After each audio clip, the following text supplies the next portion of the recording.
Mic on. The board will meet in regular session on Tuesday, November 14th, 2017 at 9 a.m. in the courthouse meeting room number 2, northeast corner, 3rd floor, with 3 members present. Would you join me, please, with the Pledge of Allegiance? I pledge allegiance to the flag of the United States of America and to the republic for which it stands, one nation, under God, indivisible, with liberty and justice for all. A notice to the public. Board of Supervisors welcomes comments from the public during the time allowed for discussion. You are requested to approach the microphone, state your name for the record, and limit the time used to present your remarks in order that others may be given the opportunity to speak. The normal process on any agenda item is for the chairperson to read the item from the agenda. The board is given an opportunity to comment on the issue and or place a motion on the floor. An opportunity for discussion may be presented, at which time the public may participate and a roll call vote will follow. The chair would entertain a motion here on the first item to approve or amend our agenda. Mr. Chair, I motion that we approve the agenda as printed. And I'll second. Moved in second. Is there any discussion on it? If not, roll call vote, please. Slosik? Yes. Patton? Yes. Thompson? Yes. Okay. Item number 1 has carried. At this time, though, I would like to introduce Nan Benson. Nan is our new auditor recorder. Some of you may not have had an opportunity to meet her. Sometime during the meeting or after the meeting, shake her hand and tell her who you are so that you all get acquainted. We're real excited to have Nan. So, yep, good to see you this morning. Moving on then to our consent agenda. To approve the minutes from regular session of October 31st, 2017, and appointment commencing November 14th, 2017, a Commission of Veterans Affairs, appoint Tommy S. Lamb for a 3-year term. And we'll pause here for a second. Some of you may not know Tom. Dave, you know Tom. Would you tell us Tom is a real good guy. He's a Vietnam veteran. It's very nice to have somebody from the Vietnam era on our Veterans Affairs. We haven't had that for a while. It's kind of a struggle to get that group to serve in this capacity, and Tommy will do very well. We also have a 97-year-old individual from World War II, Laurel Phipps, that is still serving and still capable. Laurel had his birthday celebration at the Legion on Saturday. Last week. Yeah, it was really cool on Veterans Day. 97 years old, still with us. He's still got it together. But welcome aboard to Tommy Lamb. Good guy. Thank you. Number 4 then is accept manure management plan update. Keno Farms, number 8, LLC, Clemens, finisher, ID number 58020.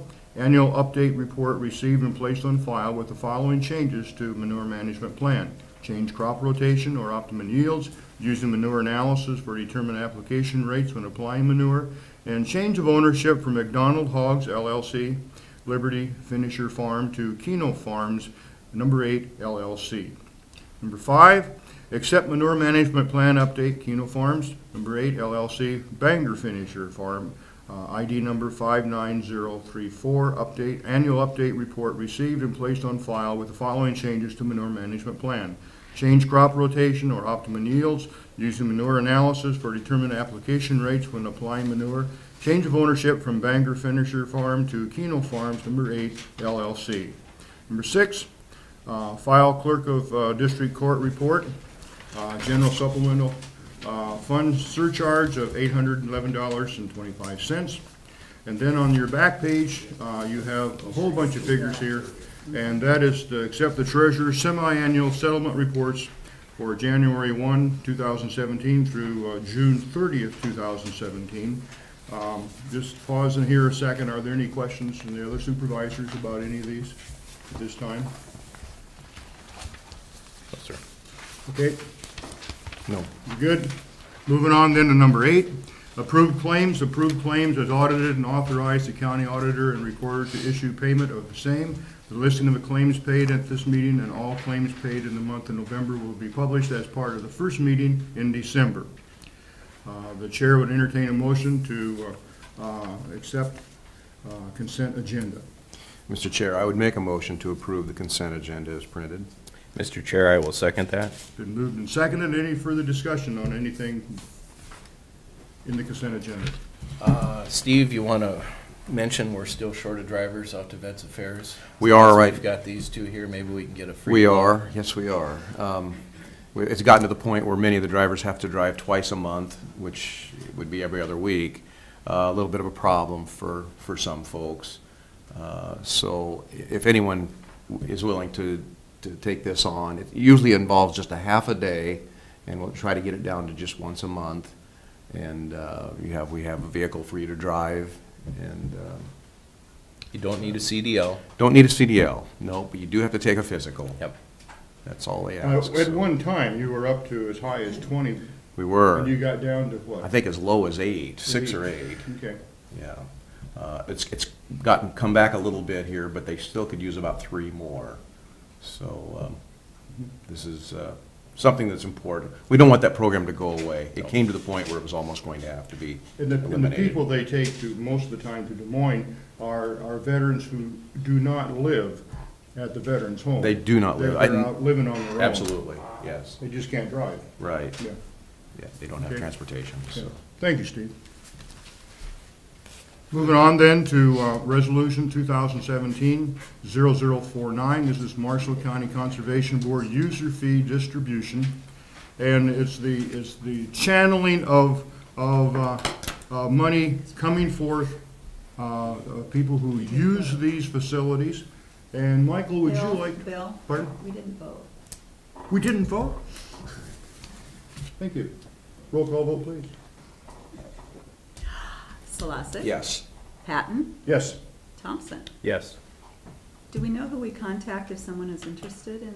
Ron Nauman, out to the Veterans Home at Vets Affairs, or they can certainly call in and talk to Steve. Steve I can is make it also- happen. Okay. Yep, you're one of our volunteer drivers. Yes. Okay, good. Thank you for stopping me. We just got tied up on that thing. Yeah. Okay. Item number 8 is carried. Okay, moving on to item number 9 then. Michael, would you kind of, in lay terms, tell us what is happening here?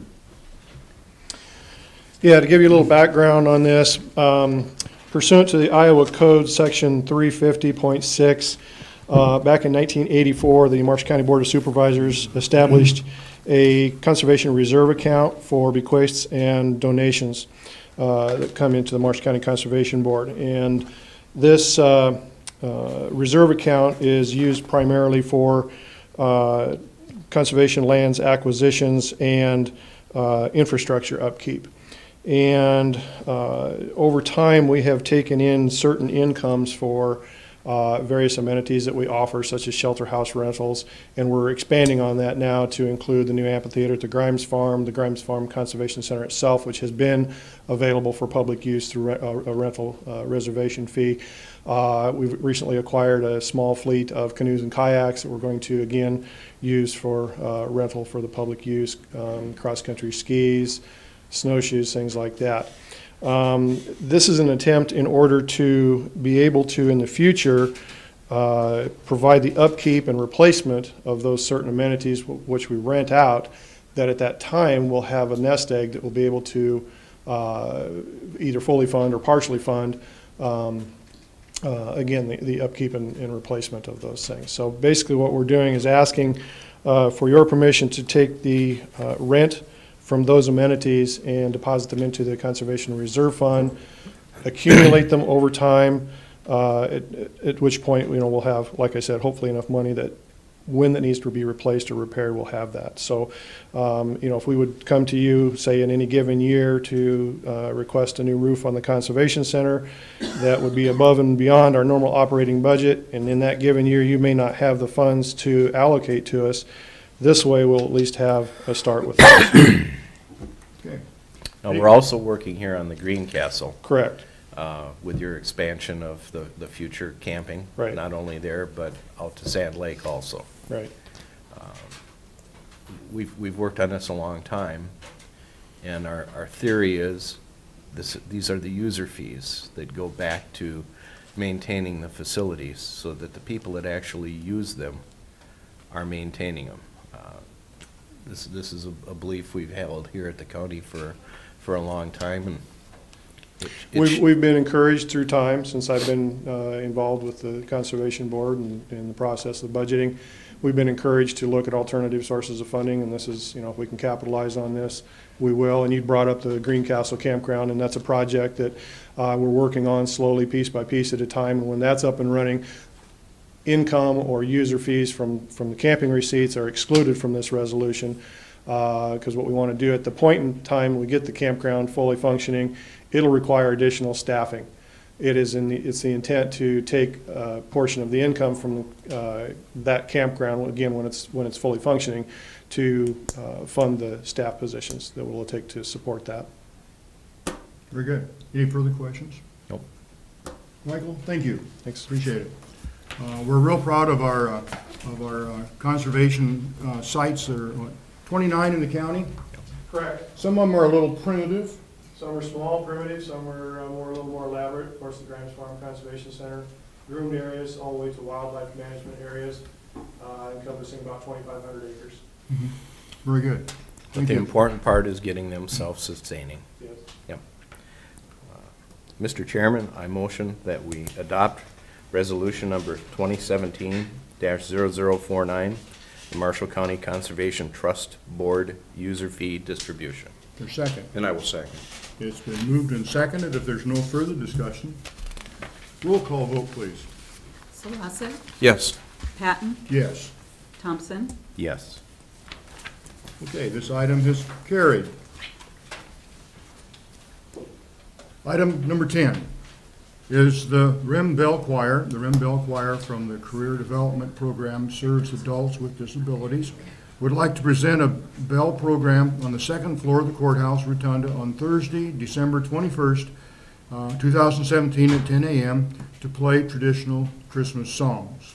And this is something that's been going on since I've been here and long before that, I believe. Yes. So it's a Tradition. It is. It's It's a one tradition. of our favorite days at the courthouse. We make a public invitation for everybody to come and enjoy this. For individuals that are out there that have never seen these individuals perform, it's true joy. It's as pure as it gets. It definitely will melt the coldest heart, and it's a great way to set the season off. So please feel free to join us. It's not a long time, and there's plenty of room.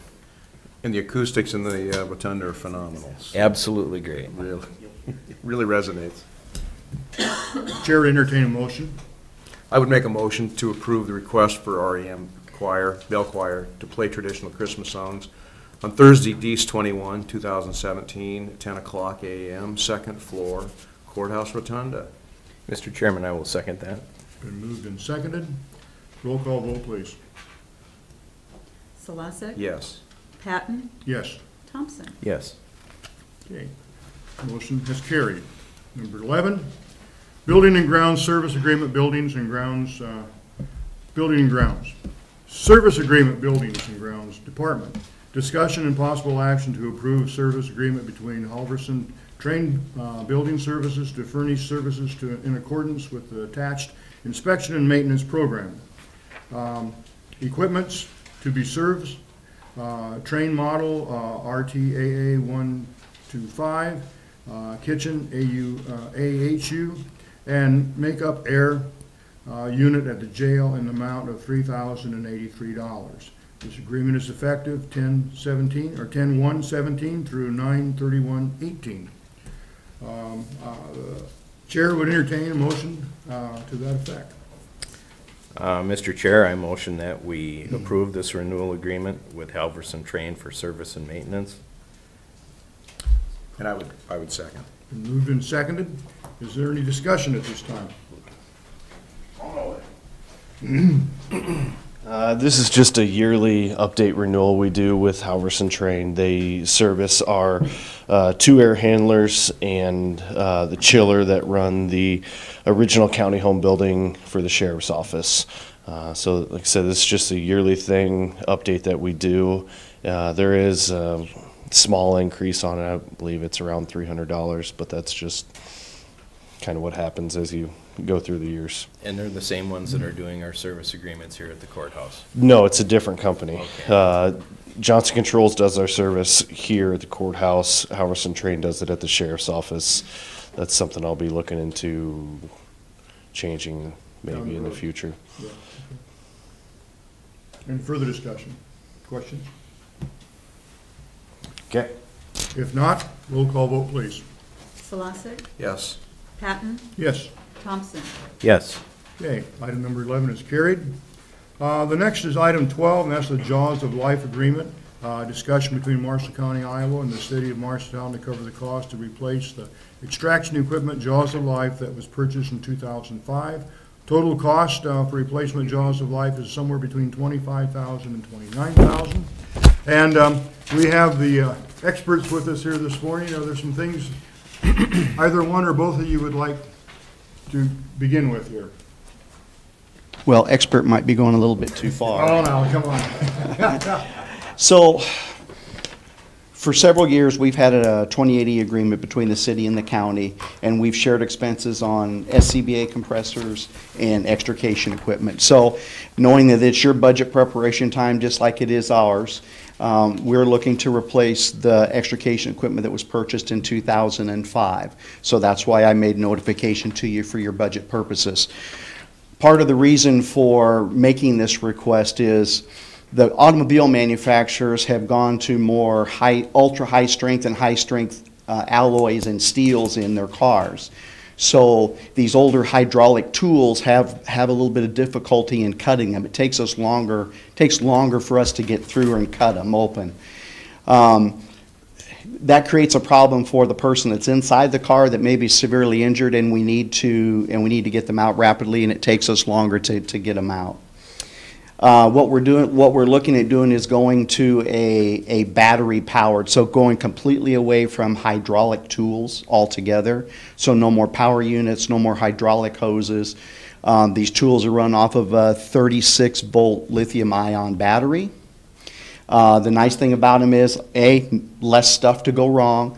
B, the fact that we can, so some of these cars launch off the road quite a ways, so instead of having all this hydraulic hose stretched all over the place, we can take the tool and go right to the car. So there's no more risk of not being able to reach the vehicle. The other thing is it frees up a body, because when you run with the hydraulic tools, somebody has to man the hydraulic unit, and then somebody does the extrication. This frees up a person to do something else when we're on the scene. That's it in about a nutshell. I'd be happy to answer any questions that you might have. Yeah. Go ahead. I'm sorry. You got 12 years out of the old one. What's the life expectancy of these? Dave, I don't see why we can't get another 10, 12 years out of this set. Is there any value to the equipment that you're not going to be using, for maybe converting over to one of our rural departments that does not have any equipment? That is a very distinct possibility, yes. Okay. Now, I had no idea, how this was used. I mean, as far as the numbers and things. And you sent us a very nice sheet, and I left it on my desk. I'm sorry. Well, that's But okay. I happen to have it right you here. have one there, okay. And you do quite a little outside of the city. Yeah, so we responded from 2014 to last week when I sent the form to you. We've responded out in the county 131 times to do auto extrications. Now, out of that, there were times where we got canceled and we actually didn't get on scene, or we got there, we did need to extricate, so we just helped. But there were 59 times where we actually did cut people out of cars when we were called. And if you compare what we do in the city versus in the county, the numbers are actually pretty similar. I was surprised with the number, but that's why we asked, so we didn't know. Now, you have sold or given some of your older ones. Oh, thank you. Right off my desk. You sold some of those older ones to these other towns. And so they're able to use them too, but still you do a lot of mutual aid. And, Yes, that's correct. We go with most all of the volunteer services in Marshall County, and then at least they start us. If they get there and they think they can handle it, then they disregard us and we come back to the city. But there are those times that we actually go on scene and work with those departments to extricate the people. How often are our rural departments helping you guys out with mutual aid coming to the city? Well, zero.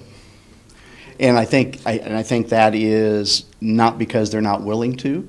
I think there has been some hard feelings between the city and the county departments over the years, but I think that's something that Chief Cross and I are working on mending some fences and improving some relationships. So I would say that you'll probably see that change here over the next year.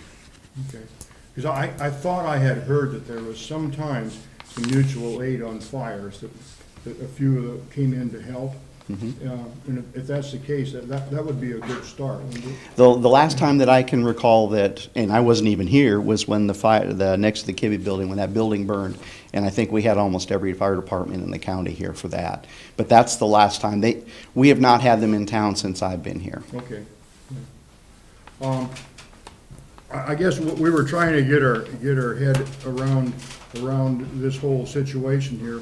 But I went back and looked, and we've got a 2080 agreement every time we bought new Jaws of Life with you. And created a new, it goes back quite a ways. It does go back quite a ways. And some of those have gone on to LeGrand. Did LeGrand get one of yours one time? If they did, it was prior to my arrival here. I think it was donated. I think it was actually donated. Am I right? Or Sir, that was before my tenure is younger than Chief Ryerson's. But just anecdotally, I'm sorry. Would you like me to? No, you're fine. Okay, I'm sorry. No disrespect. No. Anecdotally, just from talking to people in the county, that's historically what the city has done. We have donated our surplus equipment that we take out of service to the volunteer departments. I think that's something. I think that's something that we should be. That's a practice that we should continue to do. Obviously, I don't have the final say, but that's my professional opinion. Yeah. I'm in LeGrand Township, so I appreciate what's been done for them in the past. We're blessed here in the city of Marshalltown with so many resources and so many excellent people to be able to staff our fire protection mission and EMS mission. That part of the thing that Chief Ryerson spoke about earlier about there being a weird relationship between the volunteer agencies and us, I think that reverts back to, not to throw anybody under the bus, but I don't think that was a priority for previous administrations and leadership within the fire department to foster those relationships. And I know that I came up through the ranks before I was a career member as a volunteer, and I think it's vitally important if we are the most equipped, most staffed, most technologically advanced department in the county, and we're the leader, we should act like a leader, and we should act like leaders to the rest of the county, and foster a relationship of cooperation and learning. We've already started to do those things. We've had some volunteer agencies from throughout the county into our fire training facility. I provided them some live fire training, so the ball's starting to move, and it's what I've seen so far, just with the time that Chief Ryerson has been here and my short tenure, I'm encouraged. I'm encouraged that we're heading in the right direction. Great. I know I live up by Bangor, so we're on the western side. We're sparse up there. We don't want to have an accident. I don't think Zering has one, but I'm not sure. Story County. Yeah, Eldora would. Goodness, they're 20 miles away too. Marshtown's 20 miles away. Yeah. And we don't really have any departments up in that area. But now State Center is doing some fundraising within their town to get one. They are. They are. And do you kind of know the details on that a little bit, then? I don't know where they are in their fundraising effort, but they are. I think they've had their third event here this past Friday. Just fundraising for a Jaws of Life for Yeah, I knew they were. I spoke to the State Center's fire chief a couple weeks ago, and he said that they were doing it, but he didn't tell me where they were in the process. Are you guys gonna buy the same equipment, both them and you? That I don't know, Dave. I don't know what it is that they're looking at. Possibly get a better deal on too. That's what I was wondering too. It's the retailer. isn't it? I know. Why I'm buy like, one when we could buy a truckload? Well, and It's a simple phone call, Dave. It's a Yeah. simple phone Yeah. call. I Seems can to make. me, I heard a 35,000 number for State Center, so, you know, maybe, yeah. Well, we kind of had a little concern, if the towns in our county are out collecting money to try to do their own program, and we don't support them, but we support you, we don't want to hurt anyone's feelings. But I think it's important here, because you also, the important thing, I think, is this sheet shows the mutual aid that you do by going out in the country. Yeah. But something neat to keep in mind is, since all of those departments are volunteer agencies, sometimes they don't have people available to actually do the job. Yes. So that's kind of where we come in. If they don't have enough people, we go. And they even have had some very large wrecks where we've gone and worked with them to try and take care of the problem. So that plays a factor in as well. You know, maybe we should look at this as an opportunity to have a meeting between our rural chiefs and administrative people and you guys. Get everybody in the same room and maybe mend some of these fences. Share a cup of coffee, a donut. I can give you some numbers You and know, some stuff too. It might not be a bad idea. We've got a fire chiefs meeting in December, which we have quarterly. usually. Do you invite these guys to it? We Okay. attend. Yeah, and in fact, we had a very good conversation in the last We've had some meeting. very, very good conversation. Because honestly, I wasn't aware of any animosity from our rural departments. No, I wouldn't have Well, it. You down in your neck of the woods? No.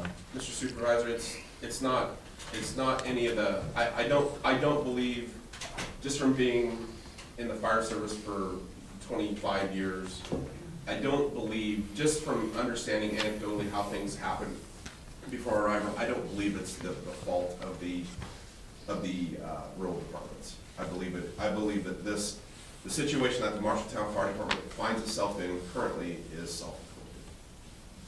And it wasn't anything, it was just a cultural thing, and everybody is on notice with us that these are relationships to be fostered, and it's our responsibility to be the leaders and act like leaders. So I think that I think the departments, the rural departments are doing what they do. I think that they will be surprised in the behavior of Marshalltown crews when they interact with each other. I think we're heading in the right direction. Thank you for your Nice to comments. hear. One last real quick question, because I don't know.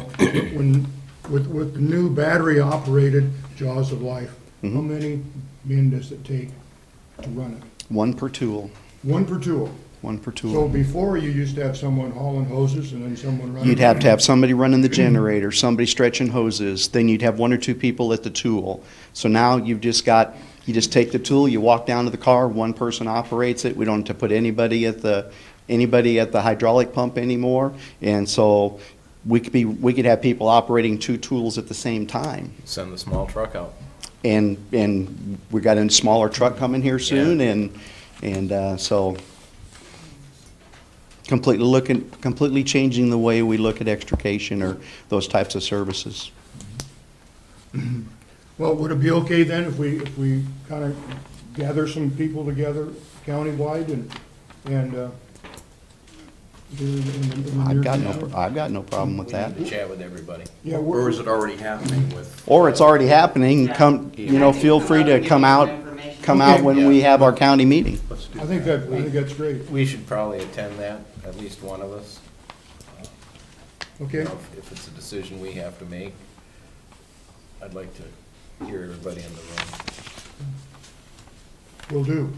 Any other questions I can answer for you? Other than thank you for coming, both of you. And No problem. Appreciate that. That helps us get our minds together. Okay. So, very good. Thanks All right. again. Thank The you. Hawkeyes were probably looking for some of that extrication equipment when they played Yeah. the Badgers this last Saturday. Get them out of a hard time. Sure, yeah. You knew it would come out sooner or later. Kim's got some numbers. Thanks, guys. So just to give you an idea of how many response districts we've got in the county, we have 17 fire response districts. 4 of those are outside of our county fire departments because they have little corners. So Gladbrook, Beeman, Conrad, and Zering respond into our county. So we kind of did some research to find out where we had extrication tools. Definitely none of them are up to date like what they're looking at for Marshalltown Fire. Everybody in the county does mutual aid, but like Chief Ryerson said, they respond anywhere in the county from Marshalltown because they're all volunteers other than Marshalltown. So possibly not having somebody available to run tools, or like he said, it takes several to run the hydraulic tools that. You know, about our farthest one away is Gilman. Do they Yes, have any Gilman. equipment? Yes, they do have equipment. Okay. So out of those 17, the ones that do have equipment are Gladbrook, LeGrand, which is Marshalltown's old set, Marshalltown, of course, Gilman, Beeman and Conrad, Haverhill, which has Gilman's old set, and that's all that we have in the county. So that kind of gives you an idea of where we've got them spaced out. State Center's fundraising, 35 to 40,000, what they're looking at now, but they're also looking at, do they need other pieces of equipment? I talked to the chief the other day. And Colo's real good about coming. Colo comes mutual aid in, and yep, doing even, their part. definitely, and that's something I was gonna bring up. Colo does not have district within our county, but they have always responded when State Center has a call. It's just an automatic for them. They've been a really good partner in the county. They do have extrication equipment, and that was one of the reasons they started. It's kind of like Marshalltown, anytime they heard, they jumped on. So something else is working with the communications center to get some more of these mutual aids responding at the same time. But again, if they're not paid services, sometimes they're just not available and they're not there when we need them. With State Center, they just are taking over Clemens's district with EMS, so they're also responding a lot of times tag teaming with their fire. So that's just kind of an update, just so you know who has what. But the next fire chiefs meeting is December 5th. It's at 6 p.m. It's at the Marshall County Emergency Management EOC, so at the sheriff's office. Really good relationship as far as coming to the meetings. We haven't had any, what they were saying about rifts between the departments, but it's just tradition across the United States, unfortunately. Career and volunteer agencies, whether it's fire, EMS, whoever it is, kind of have that little territory thing. So, we've worked really hard. We're not as bad with that rift as some of the other counties are, and it's something that has to be worked on not just once, but continually. So just getting everybody to understand we're all on the same page. We're all there to save lives and protect property, and they're doing a really good job working on that, especially with the new chief and assistant chief here in Marshalltown. Just, again, like I said, nothing was bad before. It was just, it's a continuous job. There's new fire department, or new members on the departments throughout the county continuously. So you may have, made it good with the last group, but there's still more and new, and you just have to constantly do that. So can't think of anything else. Did you have any other questions? December 5th meeting is when, what time? 6 p.m. 6 p.m. Yep. Because And you have 101. don't you? yes, we also have an LAPC meeting that day. Yep. So, yeah, I can't think of anything else on my notes, but yeah, like his Chief Ryerson's notes are, about half of the calls are out in the county for those responses. So over 4 years, 59 extrication calls. That's a lot of possible lives saved, and so definitely we all need to be working together, and we work on that constantly, whether it's through our exercises or through these mutual aid agreements. So hopefully we'll continue. Okay. Thank you. Do we need Yep. to send Colo, any donuts or something like that? Do we take care of that? I think they get taken care of Okay, pretty good. well. Good.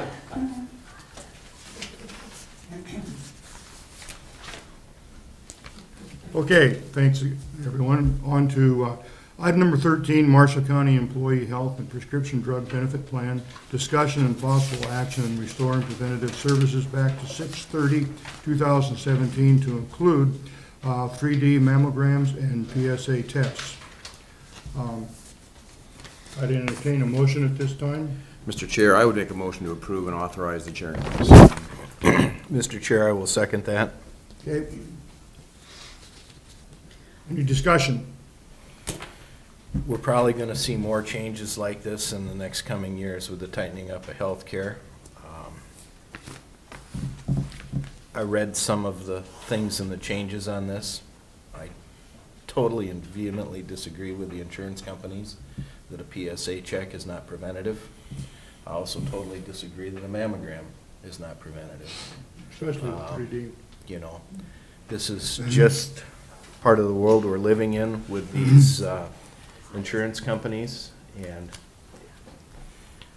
you can add this to the file of things that just don't make sense to us, and that's a pretty big file. We just have to be aggressive, Yep. just to maintain our programs. If there's no further discussion, roll call vote, please. Solosik? Yes. Patton? Yes. Thompson? Yes. Okay, item number 13 is carried. Moving on to item 14 then is public forum. This is the time set aside for the public to make comments on topics of county business other than those listed on this agenda. No action will be taken on these topics brought up in the public forum. Anyone? Yes, sir. I will. My name's Ken Hughey. I just wanted to introduce or reintroduce myself to the county folks. I'm the new news director at KFJB and KXIA Kicks 101. So you'll be seeing more of me, and I just wanted to, again, reintroduce myself and look forward to working with everyone in the county and getting the information out to the general public. Thank you. Thank you, Ken. Thank you. Hey, Anybody Bill, else? if I could add. Hey, I want to thank you guys on selecting Nan Benson. Great replacement of Deanne. Thanks to all the staff down there during that 39-day window. They did a fantastic job keeping the trains on the tracks with an election in there and all that stuff. So it's kudos to everyone with the Marshall County team. It was a job well done by all. So I wanted to add that in there today. Thanks. Yep, thank you. Anyone else? Lisa, you got anything you want to say? Oh. Let's, Speak now or forever hold your peace. okay, let's move on. Really? Item number 15, adjournment. The next regular session is November 28, 2017 at 9 a.m. All business to be acted upon at that session should be submitted to the County Auditor and Recorder's Office or the Board of Supervisors' Office by Wednesday, November 22nd, 2017 at 1 p.m. Due to the Thanksgiving holiday, the courthouse will be closed November 23rd and November 24th, 2017. There being no further business to come before the board, the meeting is adjourned at 9:39. 9:39. 9:39.